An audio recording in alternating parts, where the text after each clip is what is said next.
ሙንፈሪድ የሆነ ሙንፈሪድ ማለት አንድ ማለት ነው፣ ብቸኛ ማለት ነው። አላህ ሙንፈሪድ ነው ማለት ከሁለት ነገሮች የጸዳ ነው ማለት ነው።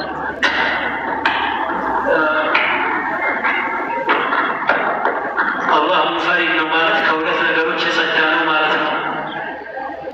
አንድነት፣ የሐቂቃ አንድነት አለ፣ የመጃዝ አንድነት አለ። የሐቂቃ አንድነት ማለት የእውነት አንድነት ማለት ነው። መጃዝ ደግሞ ሰዎች አንድ ነው ይሉታል፣ ግን አንድ ያልሆነ ነገር። ለምሳሌ አንድ ሰው ውሰዱ፣ ሰውየው አንድ ነኝ ይባላል፣ እኔ አንድ ነኝ ይባላል፣ ወይም ይሄ ሀይላን ወይም ይሄ ኪታብ አንድ ነኝ ይባላል። በሐቂቃ ግን አንድ አይደለም። ከብዙ ገጾች የተዋቀረ ነው አይደል? ብዙ ገጾች ይቆራሉ። በውስጡ ብዙነትን ይዟል፣ ብዙነትን ይዟል በውስጡ አንድ ነገር።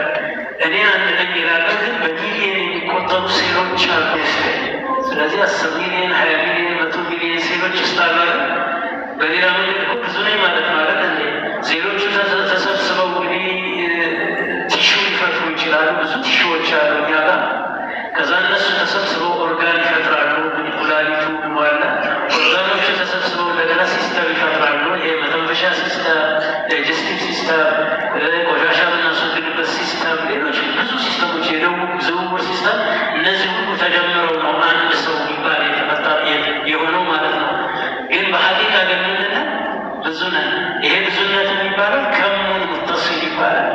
ከሙን ሙተሲል ይባላል። ከራስ ጋር የተቆራኘ ውጭ ያልሆነ ከራስ ጋር የተቆራኘ ብዙነት ማለት ነው። አንድ ሰው አንድ ነው ይላል፣ ወይም ሀይላንድ አንድ ነው እንላለን። ከብዙ እንትኖች የተዋቀረች ናት። ከብዙ ነገሮች የተዋቀረች ናት። ስለዚህ ከሙን ሙተሲል አላት ማለት ነው። እና አንድነቷ ምንድነው?